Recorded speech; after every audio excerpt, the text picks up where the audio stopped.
Hola a todos, j'espère que vous allez bien pour commencer. Bon, l'histoire que je vous propose aujourd'hui est assez triste puisqu'il va être question d'enlèvement d'enfants. Mais avant de nous lancer dans la vidéo, je me fais encore ma petite parenthèse enchantée, promotion pour mon livre qui est sorti sur Amazon et qui a que des retours positifs. Vraiment, je suis très contente. Bon, il y a quelques retours négatifs, hein. Forcément, tout le monde ne peut pas aimer. En tout cas, je suis très contente des retours.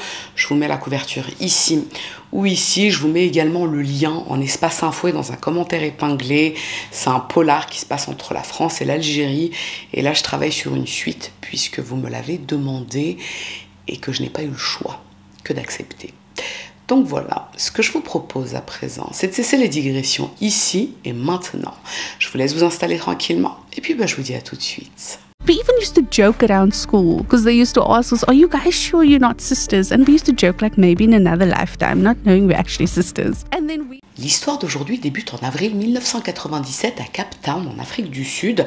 Alors à cette époque, le Cap comptait une population estimée à environ 3,7 millions d'habitants. Et c'est dans cette ville que vient au monde la petite Zephanie Nurse, le 28 avril 1997. Ses parents sont Céleste et Mornay Nurse et il s'agit de leur premier enfant, un enfant désiré.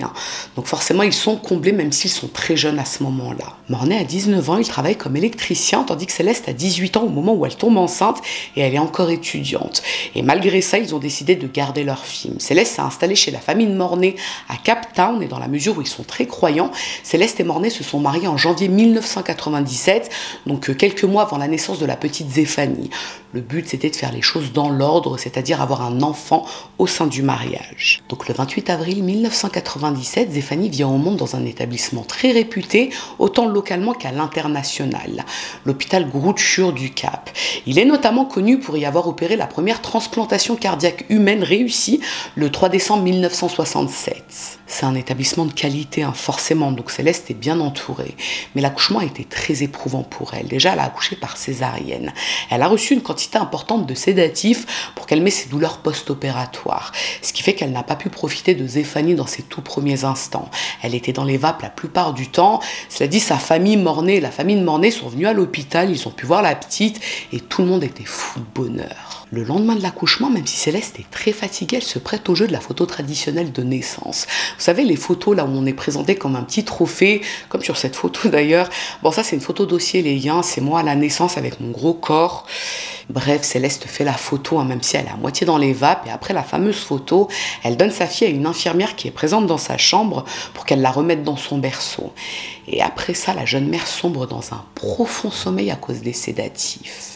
Le lendemain, elle émerge doucement de son sommeil et lorsqu'elle ouvre les yeux, elle voit une infirmière à son chevet qui semble très étonnée, presque affolée.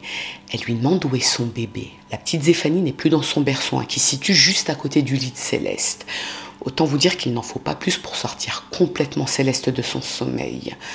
Comment ça, où est son bébé ? Céleste répond à l'infirmière qu'elle ne sait pas où est Zephanie. Elle se souvient juste qu'avant de s'endormir, il y avait une autre infirmière à ses côtés qui la réconfortait. Puis elle a pris Zephanie dans ses bras pour laisser Céleste se reposer et après c'est le trou noir. Mais elle ne se souvient pas à quoi ressemblait cette infirmière à cause des sédatifs. L'infirmière qui vient d'interroger Céleste fait le tour du service, elle se renseigne auprès des autres infirmières pour savoir si quelqu'un sait où est passé le nourrisson, mais aucune infirmière n'est passée la veille pour voir Céleste et sa fille. Aucune. Donc si Céleste ne sait pas où est sa fille et que les infirmières du service ne l'ont pas prise, il n'y a pas 36 explications possibles. Zephanie a très probablement été kidnappée. Et là, on parle quand même de l'enlèvement d'un nourrisson d'à peine 2 jours dans un hôpital très réputé. Autant vous dire que c'est la panique. Tout le personnel est mobilisé pour retrouver le bébé dans l'hôpital et les autorités sont aussitôt alertées. Toutes les personnes présentes dans l'établissement sont interrogées et les moindres recoins de l'hôpital sont passés au peigne fin. Et on retrouve quelques éléments intéressants dans le passage souterrain qui permet d'accéder à l'unité où se trouve la salle d'accouchement depuis la rue. En fait, c'est une sorte de tunnel qui a été conçu pour permettre aux femmes enceintes d'accéder en urgence depuis la rue à un espace où accoucher, quand elles sont en plein travail justement. En théorie, c'est censé être sécurisé, mais à cette époque, le tunnel donnait également accès à un bâtiment anciennement utilisé en annexe psychiatrique et dont l'entrée n'est pas contrôlée. Mais qu'est-ce que c'est que cette maternité, wesh? Pour en revenir à l'enquête, le long du tunnel, la police retrouve un oreiller, le petit sac de couchage dans lequel était enroulée Zephanie, un petit vêtement pour bébé, sans doute un tricot et un sac à main qui ne contient aucun papier d'identité. Bon, Dans la mesure où c'est pas le bébé qui s'est débarrassé de son sac de couchage et de son vêtement toute seule dans ce tunnel, c'est forcément quelqu'un qui l'a jeté à cet endroit. Donc la petite a été sortie par là. Et ce qui conforte cette théorie, ce sont les témoignages récoltés par la police.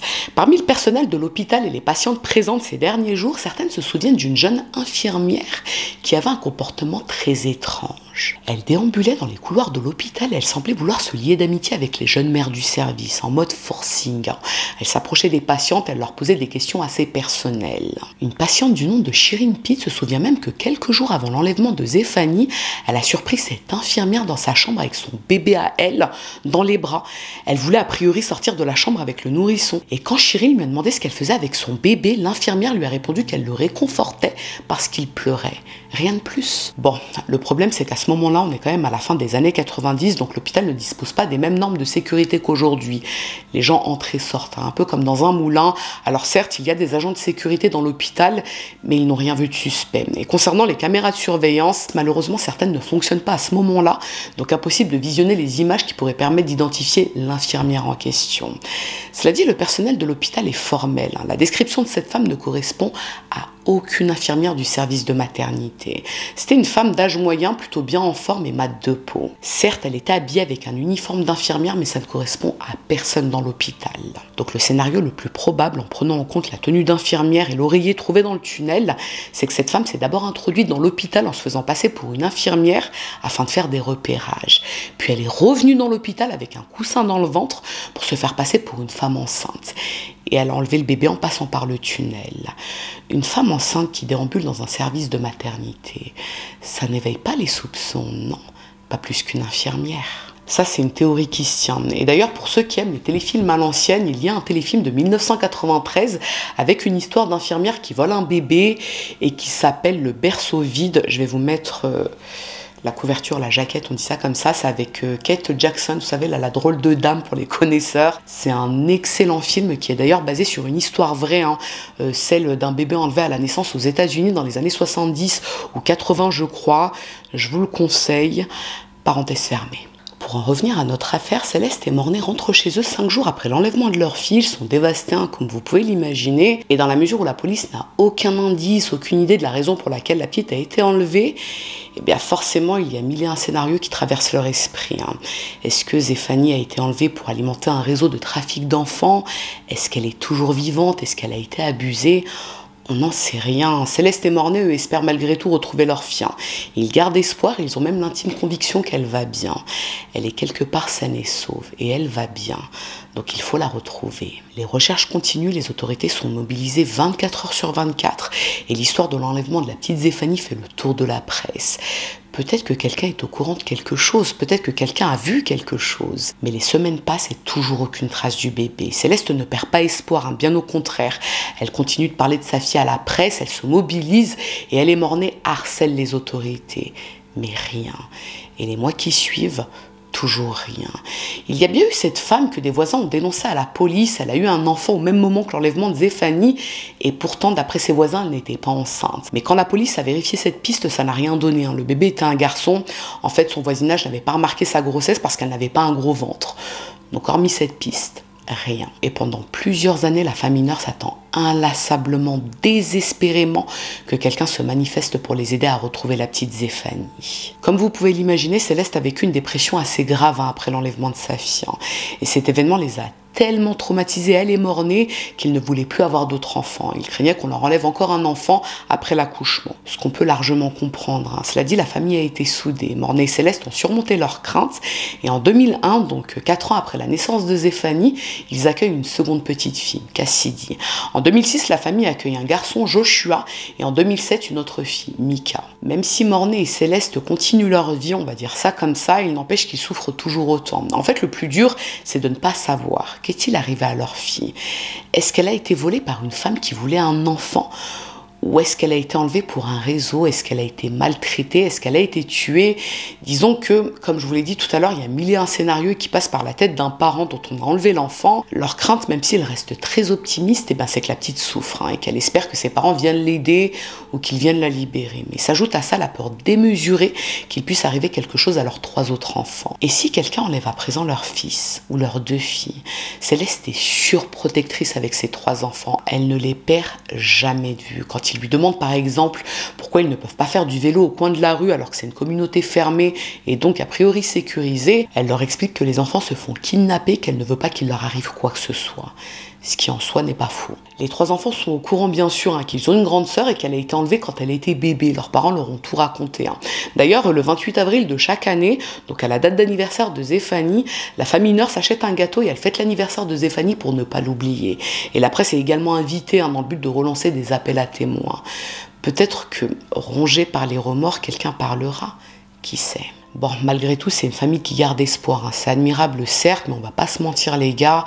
Après toutes ces années, l'enquête de police n'a pas avancé d'un iota. On parle quand même de l'enlèvement d'un nourrisson par une femme qui n'a pas été filmée. C'est-à-dire qu'on ne peut même pas établir portrait robot actualisé, ni de l'enfant, ni de la kidnappeuse. Là, c'est le néant. Jusqu'au mois de juillet 2009, donc 12 ans après l'enlèvement du bébé. 12 longues années à se torturer l'esprit, à se demander ce qu'il est advenu de leur fille. Ce jour-là, Céleste et Mornay reçoivent le coup de fil d'une femme. Elle ne donne pas son identité, mais elle prétend avoir des informations sur leur fille. Ça, c'est un appel qu'ils n'attendaient plus, c'est une lueur d'espoir. La femme leur dit qu'elle sait où se trouve Zéphanie et qu'elle peut les aider à la récupérer. En échange de 25 000 €, bien évidemment. Bon, nous, on a compris que c'est une arnaque, mais Céleste et Mornay sont tellement désespérés qu'ils y croient et qu'ils acceptent sans hésiter. S'il faut s'endetter pour récupérer leur fille, ils le feront. La femme leur fixe un rendez-vous pour le 17 juillet à 10 h du matin dans un fast-food à Mitchell Plain. C'est dans le centre-ville du Cap. Et elle précise à Mornay qu'une personne portant un t-shirt rouge et un jean bleu les rencontrera dans ce fast-food pour récupérer l'argent et leur indiquer où se trouve leur fille. Le 17 juillet, Mornay et Céleste se rendent au lieu de rendez-vous, mais personne ne se présente. Bon, bien évidemment, ils avaient prévenu la police, fort heureusement d'ailleurs, et 3 jours plus tard, la police parvient à retracer l'origine du coup de fil anonyme. Il a été passé par une certaine Glenda Doubel, une femme de 50 ans, inconnue des services de police, qui réside dans un township à Delphes, c'est situé à environ 34 km du Cap.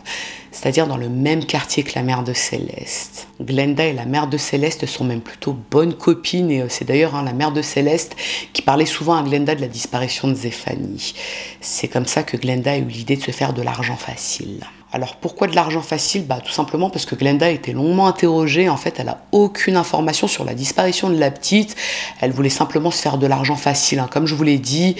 Et bien mal lui en a pris, puisque le 15 septembre 2010, elle est condamnée à une amende de 250 € et à 600 heures de travaux d'intérêt général à effectuer sur 18 mois, en plus de 3 ans d'assignation à résidence. Et au cours de son procès, Glenda a affirmé qu'elle était ivre lorsqu'elle avait appelé les nurses et qu'elle avait des remords car elle n'avait jamais voulu ouvrir de vieilles blessures.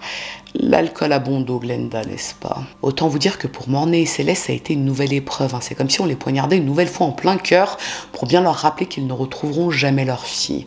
Et les années qui suivent, toujours aucune avancée dans l'enquête. Et même si Céleste est convaincue que sa fille est vivante quelque part, plus les années passent et plus l'espoir de la revoir s'amenuise.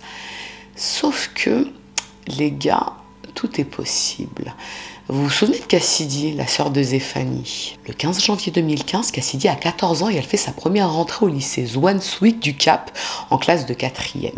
Alors, petite parenthèse technique et culture générale, en Afrique du Sud, les élèves entrent au lycée dès la 4e. L'année scolaire débute au mois de janvier et elle se termine au mois de novembre. On est dans l'hémisphère sud, donc les saisons sont inversées par rapport à l'hémisphère nord. Voilà pour le point technique. Bref, Cassidy fait sa rentrée, mais dès les premiers jours de cours, de nombreux élèves l'interpellent pour lui dire qu'elle ressemble étrangement à une autre élève du lycée. Cette élève est plus âgée qu'elle et elle est en classe de terminale, Miché Solomon. Alors au début, Cassidy n'y prête pas attention, ça arrive de ressembler à quelqu'un. Moi-même, on m'a souvent répété tout au long de ma vie que je ressemble à Monica Bellucci. et c'est ok. Mais le problème, c'est que des élèves qui ont aperçu Cassidy font la même réflexion à Miché Solomon. On lui répète à longueur de temps qu'elle ressemble à une nouvelle élève de 4e. Et quand je dis ressembler, je pense qu'on peut admettre qu'elles ont la même tête, littéralement, mais encore une fois, Cassidy et Miché n'y prêtent pas attention. Elles ne se croisent pas, elles ne fréquentent pas les mêmes endroits dans le lycée, elles ne traînent pas avec les mêmes élèves. Donc elles disent oui, ok, je ressemble à une autre élève, ok. Mais un beau jour, ce qui devait arriver arrive. Cassidy et Miché tombent nez à nez dans un escalier du lycée. Et quand elles se voient, elles sont estomaquées. Leurs camarades n'avaient pas abusé.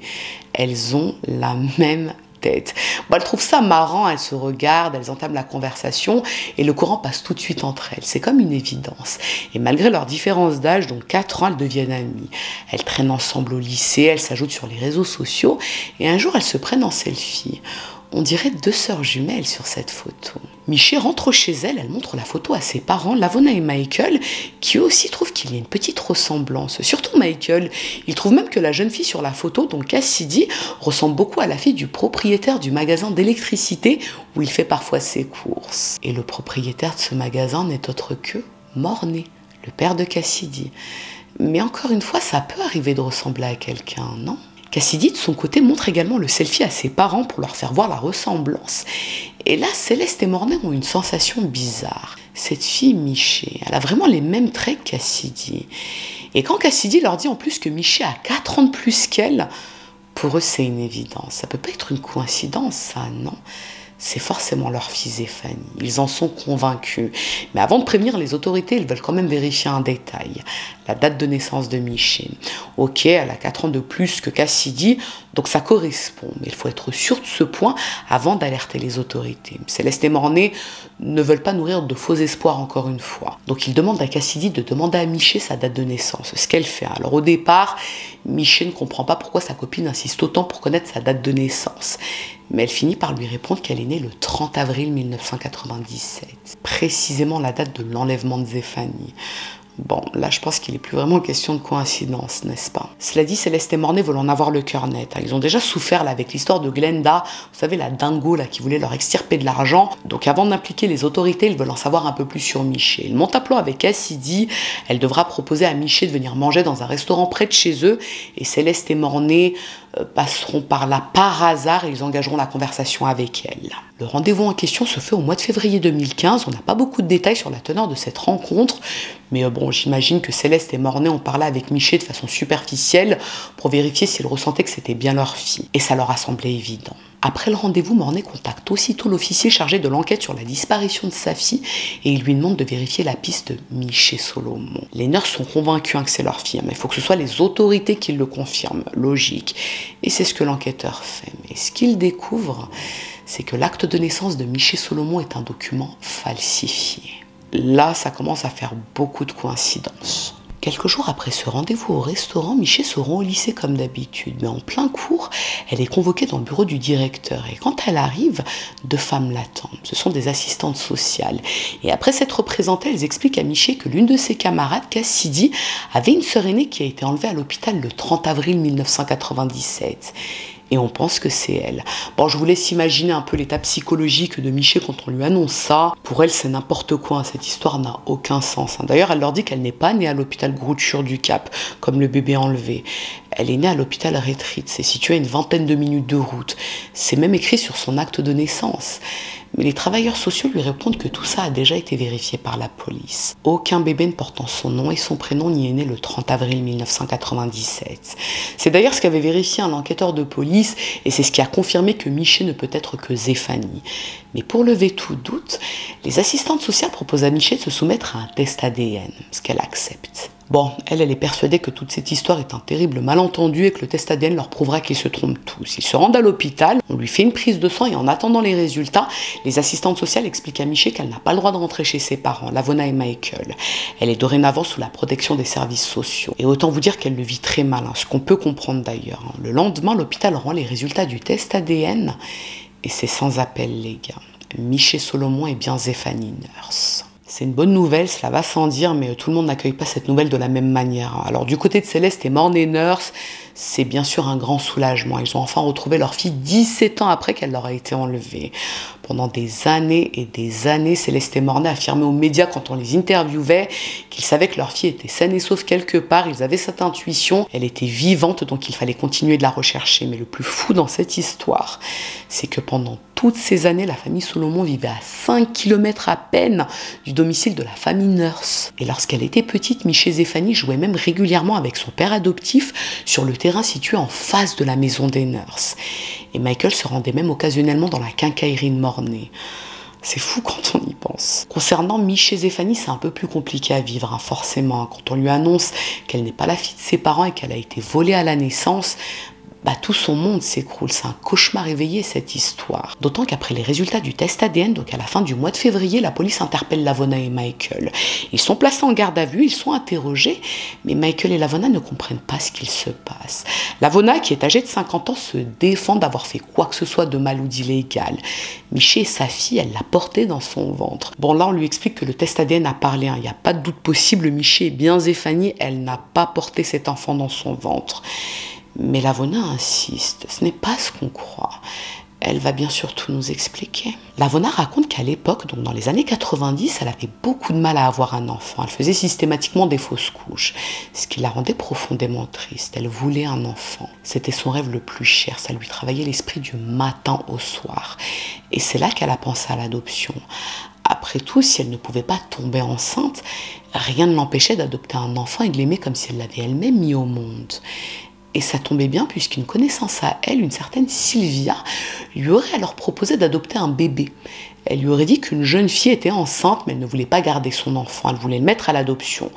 Donc autant que ce soit Lavona qui devienne sa mère, non? Lavona explique qu'en avril 1997, elle a rencontré Sylvia dans une station de train au Cap et elle lui a remis 3 000 € de frais d'adoption en échange du bébé. Puis elle est rentrée chez elle avec la petite Zéphanie et elle a patiemment attendu le retour de son mari. Et l'acte de naissance qu'elle a en sa possession, c'est Sylvia qui le lui avait remis. Elle n'a rien fait de mal, bon sang de bonsoir. You're standing by your story that somebody gave you the baby. You didn't kidnap her. Yes, I didn't kidnap her. They must not judge me. Do you regret not telling your husband how you got Zéphanie in the first place and about the miscarriage? I do regret it. Bon, comme vous pouvez facilement l'imaginer, il n'y a aucune preuve de l'existence de cette Sylvia, il n'y a pas non plus de document d'adoption, rien si ce n'est cet acte de naissance falsifié et la parole de Lavona. Michael, qui est lui aussi interrogé, raconte quant à lui aux enquêteurs que sa femme était bien enceinte en 1997. En tout cas, d'après lui, elle avait un ventre rond et elle se comportait comme une femme enceinte. Donc elle était enceinte. Il explique que le 30 avril 1997, il est rentré chez lui après le travail et il a trouvé sa femme avec leur nouveau-né. Lavona lui avait alors expliqué qu'elle avait eu des contractions pendant qu'il était au travail, elle s'était rendue à l'hôpital et elle avait accouché. Et tout s'était bien passé. Tellement bien passé que l'hôpital l'avait laissé rentrer chez elle avec le nourrisson. Et Michael ne s'était pas posé de questions. J'avoue que ça paraît un petit peu jungle tout ça, donc pendant 9 mois, il n'a pas remarqué que sa femme n'était pas vraiment enceinte. Bon, faut croire que non, puisque Lavona a confirmé qu'il n'était au courant de rien.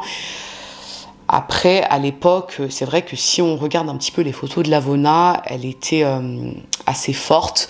Donc peut-être qu'il a pensé que son ventre fort était le ventre d'une femme enceinte. C'est fort probable. Toujours est-il que Michael est relâché et Lavona est mise en examen pour enlèvement et falsification de documents. For me, it still feels like I'm living a dream. Somebody needs to pinch me so I can wake up. So it's still a lot to process for me, and it hurts, you know. For 17 years, this woman took Zéphanie away from us. And that's basically the foundation where a mother and a child forms a bond. And to meet her after 17 years, you know, it hurts you, it takes a lot away. Petite parenthèse, faites pas attention à ça, je suis au bout de ma vie, je sais plus comment le régler, en fait il déconne de ouf, donc ça me fait des trucs bizarres derrière, normalement c'est pas censé donner ça, et là c'est un peu atypique. Pour en revenir à notre affaire, même si la famille Nurse est à présent soulagée et heureuse, parce que la petite a été retrouvée, et la kidnappeuse va être jugée et punie, Dans les faits, c'est un peu plus complexe que ça, surtout pour Zéphanie. Quand sa véritable identité lui a été révélée en février 2015, elle est passée par toutes les émotions possibles et imaginables. Alors au début, c'était la sidération, forcément. Miché et Zéphanie ne voulaient pas, ils ne pouvaient pas croire ce qu'on lui disait. Comment ça, ses parents ne sont pas ses parents ? Comment ça, elle a été enlevée à la naissance? C'est comme si on lui volait sa vie d'une certaine façon. Et après ça, elle a été dans le déni. Il était hors de question qu'elle choisisse entre deux familles. Sa vraie famille, c'est-à-dire les nurses, et la famille qui l'avait élevée avec amour. You know, I just want to go home and I want my life back. I want Miché back. From what I can remember, my childhood was, you know, it was a stable. And it was as any healthy, normal childhood. And you know, we would have a Christmas tree every year and photos were taken. And, you know, I knew, even growing up into a teenager, you know, I always got what I wanted. And, you know, we were never rich, but we never lacked anything. I always got what I wanted. And ça a été un long cheminement, très douloureux pour elle. Au début, elle a même défendu bec et ongle Lavona et Michael Solomon. D'après elle, sa mère adoptive n'aurait jamais pu fomenter le plan de son enlèvement et falsifier un acte de naissance. Elle n'aurait pas les capacités intellectuelles de le faire. Elle a forcément été dupée par cette Sylvia. Zéphanie était tellement convaincue de l'innocence de sa mère adoptive qu'elle voulait qu'on continue de l'appeler Miché Solomon. C'était son identité, la personne qu'elle avait toujours été. Elle a été entourée d'amour et d'affection par ses parents adoptifs. Michael et Lavona ont toujours été très aimants et protecteurs avec elle. Ils ne l'ont jamais maltraitée physiquement ou verbalement. Donc forcément, au départ, elle a eu du mal à leur en vouloir. En tout cas, en vouloir à Lavona, puisque Michael est lui aussi victime dans cette histoire. D'ailleurs, après l'arrestation de Lavona, Zéphanie refuse de s'installer chez les nurses. Elle demande à vivre avec Michael, qu'elle considère comme son père. En plus, à ce moment-là, Céleste et Mornay sont en pleine procédure de divorce, donc forcément, c'est pas l'idéal pour elle. C'est un trop gros chamboulement dans sa vie. Elle est d'abord confiée aux services sociaux puisqu'elle est encore mineure et que Michael n'est pas son vrai père. Et dans un premier temps, elle refuse de nouer des liens avec la famille Nurse. C'est très triste quand on y pense. Céleste et Mornay ont attendu 17 ans avant de retrouver leur fille et au final, elle ne ressent pas le même bonheur de les retrouver. Mais à côté de ça, Zéphanie Miché aime ses parents adoptifs. En fait, elle est dans une position très délicate, hein. C'est beaucoup de souffrance pour elle. On lui demande de faire un choix qui fera forcément souffrir des gens. Et son choix de cœur, à ce moment-là, c'est l'homme qu'elle a toujours vu et considéré comme son père, c'est-à-dire Michael. Le 30 avril 2015, elle atteint sa majorité, donc elle peut dorénavant s'installer là où elle veut. Et elle a choisi. Elle retourne vivre avec son père adoptif. Et il y a un point qu'il est quand même important de souligner, c'est que lui aussi, il ne faut pas oublier qu'il souffre énormément de cette situation. Il est lui aussi une victime dans toute cette histoire. Il a élevé et aimé une enfant que sa femme a fait passer pour leur enfant. Et 17 ans après, il apprend que cette fille, en fait, était enlevée à la naissance et qu'il n'a plus aucun droit sur elle. Ça, c'est quand même assez dur, hein. Bon, ça ne remet pas en question l'amour qu'il lui porte et la place qu'elle a dans son cœur. Mais c'est dur. Au fil des semaines et des mois, même si Zéphanie a déjà fait son choix, celui de rester avec son père adoptif, elle accepte de rencontrer régulièrement ses vrais parents, Céleste et Mornay. Bon, les services sociaux ont conscience que ça prendra beaucoup de temps avant qu'un vrai lien se crée, mais chacun doit y mettre du sien. Et à ce moment-là, si je vous dis pas de bêtises, l'identité de Zéphanie est tenue secrète par les autorités pour éviter que la presse ne la harcèle. Et pareil pour l'identité de Lavona, il me semble. Son procès s'ouvre au tribunal du Cap en août 2015. Zéphanie, Mornay et Céleste sont présents et contre toute attente ou pas, Lavona réitère ses premières déclarations. Elle n'a rien fait de mal. Elle a adopté sa fille en toute légalité. C'est en tout cas ce qu'elle croyait à l'époque. Elle a été dupée par Sylvia. Bon, les psys qui l'ont expertisée confirment qu'elle ne semble pas avoir conscience d'avoir enfreint la loi. Pour elle, elle n'a vraiment rien fait de mal. Si quelqu'un a fauté, c'est Sylvia, pas elle. Cela dit, le ministère public apporte le témoignage d'une personne qui avait été interrogée par la police en 1997, Shirin Pitts. Vous vous souvenez, c'est la patiente qui avait surpris la fausse infirmière dans sa chambre avec son bébé, celle qui voulait se tirer avec son bébé. Elle lui avait dit que le bébé pleurait, qu'elle voulait le réconforter. Shirin a été invitée à un tapissage par la police, donc il y avait plusieurs femmes de l'autre côté de la vitre, et elle a formellement reconnu Lavona comme étant la femme qui a tenté d'enlever son enfant. D'après elle, il n'y a aucun doute possible. Donc si c'était bien Lavona qui se trouvait à l'hôpital à l'époque, il n'y a jamais eu de Sylvia, c'est Lavona qui a enlevé le bébé. Bon, on peut quand même se dire que reconnaître une femme 20 ans après, ça paraît un peu extrême, voire loufoque, mais cette femme déclare qu'elle l'avait très bien vue à l'époque dans sa chambre à l'hôpital, et elle sait que c'est Lavona. Et de toute façon, même si Lavona avait vraiment adopté Zéphanie à l'époque par le biais de cette Sylvia imaginaire, elle en aurait au moins parlé à son mari, non? Et c'est pas le cas. Elle lui a toujours fait croire qu'elle était enceinte, puis qu'elle avait accouché. Et c'est sans surprise que la Cour conclut que les preuves contre Lavona sont suffisantes et accablantes. Cela dit, lors de son audition, Zéphanie plaide en faveur de sa mère adoptive.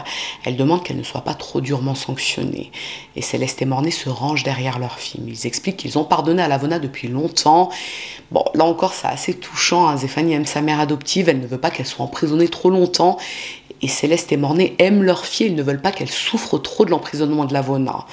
C'est très dur, vraiment. Le 10 mars 2016, Lavona Solomon est reconnue coupable d'enlèvement. Sa sentence est prononcée en août.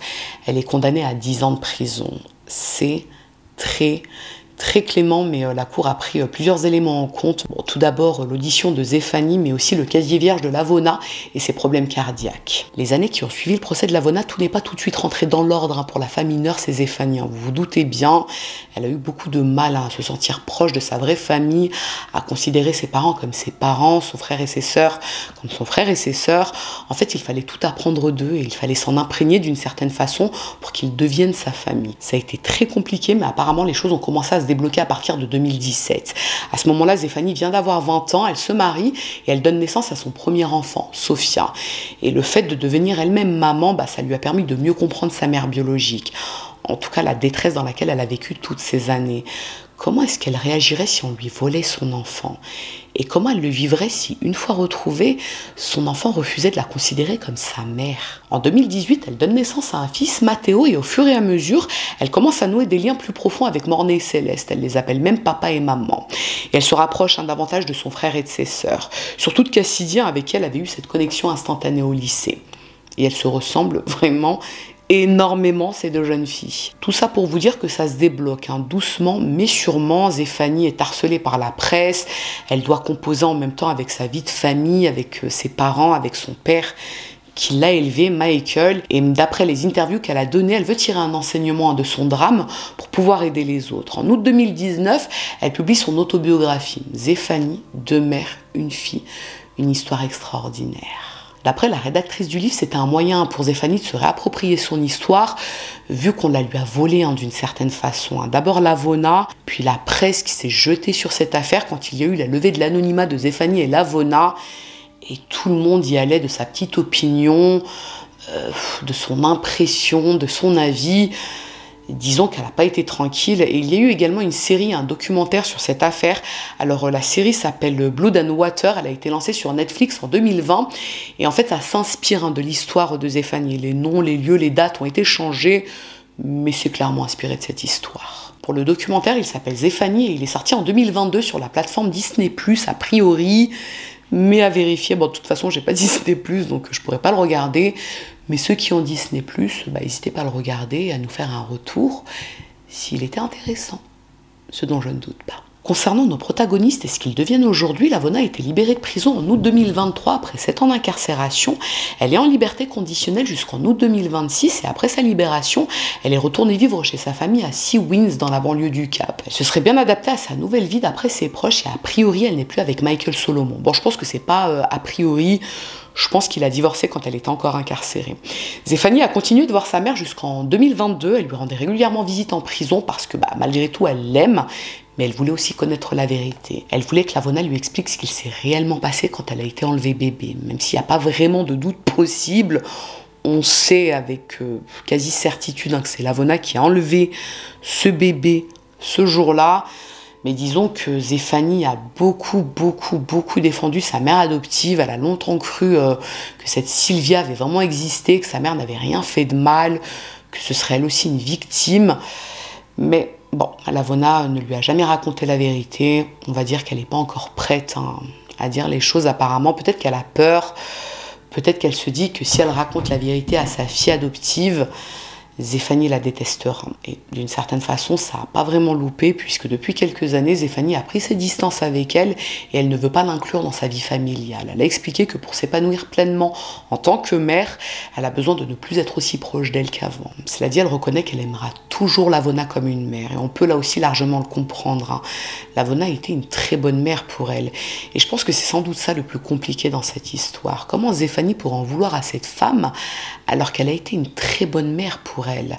Bon, à la limite, si ça avait été une personne méchante et maltraitante, bon, on va dire que ce serait plus simple hein, de couper le lien, de ne plus l'aimer, de ne plus être attaché à elle. Mais là, tous les souvenirs qu'elle a de Lavona, ce sont ceux d'une maman aimante. C'est très dur. Bon, bah du coup, concernant les lumières, ça s'est éteint. Moi, je vous ai toujours prévenu en ma chaîne, c'est de l'artisanal. Ça tient avec 2 bouts de ficelle. Donc bon, c'est pas le plus important. On va dire que la forme n'est pas le plus important sur cette chaîne. Et vous l'aurez bien compris. Pour en revenir à l'affaire concernant Mornay et Céleste, eh bien écoutez, ils se sont remariés en 2020. Pour rappel, ils avaient divorcé. Donc là, ils se sont remariés.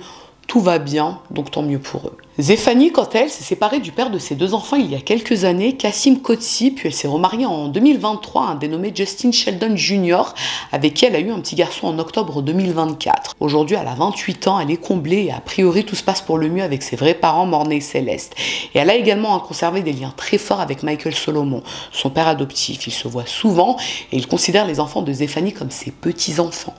Bon, je vous avoue que j'ai trouvé ça très rassurant pour lui, vraiment, parce que ça reste une victime dans cette histoire. Et pour info, figurez-vous que l'histoire de Zéphanie s'est reproduite en janvier 2015, donc un mois avant qu'on ne découvre l'identité de Zéphanie, dans le même hôpital où elle a été enlevée. Une femme de 24 ans s'y est introduite et elle y a volé un bébé qui venait à peine de naître. Bon, la police a finalement rapidement retrouvé le bébé chez sa ravisseuse, mais je vous avoue que c'est effrayant quand même. Qu'est-ce que c'est que cet hôpital? Et je vous cite un dernier cas pour la route, parce que c'est assez extraordinaire et que ça rejoint l'histoire qu'on a évoquée aujourd'hui. En 2021, en Chine, un jeune homme de 26 ans a été retrouvé par son père après avoir été kidnappé en 1997. Comme Zéphanie, il avait 2 ans à cette époque, il jouait devant la maison de ses parents et quelqu'un l'avait enlevé. Son père avait parcouru toute la Chine pour le retrouver, il y est parvenu 24 ans après.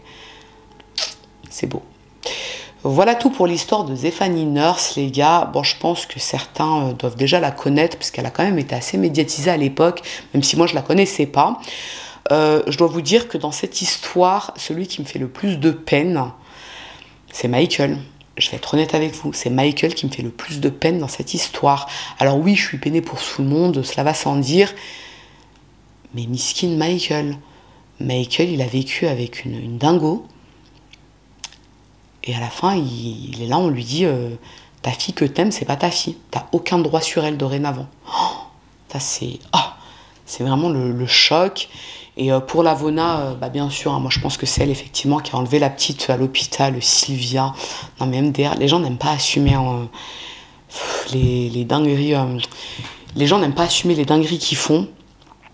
Mais ouais, beaucoup de peine. Vous, n'hésitez pas à me mettre en espace commentaire ce que vous avez pensé de cette histoire. Dites-vous que là, je tourne vendredi pour la poster dimanche. Donc là, j'ai littéralement 1 jour et demi pour faire le montage. Sachant que le tournage a été quand même assez long parce que j'arrivais pas à me concentrer à faire un truc bien. Donc je pense que je vais morfler. J'espère que vous serez au rendez-vous dimanche. Et puis ce que je vous propose à présent, c'est que si cette affaire vous a intéressé à défaut de vous avoir plu, n'hésitez pas à me mettre un petit j'aime sous la vidéo. Mais surtout, n'hésitez pas à vous abonner, c'est encore mieux. Je vous dis à très bientôt.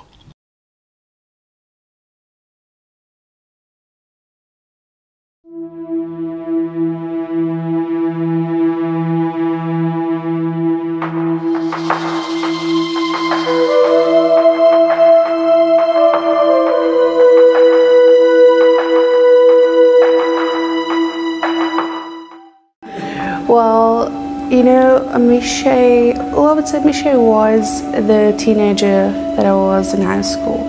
She lived a normal a 17-year-old life. And, well, there's no more Michelle today. Well, I do go by the name Michelle because it is a remembrance of the girl I was. That is like the last memory I have of her.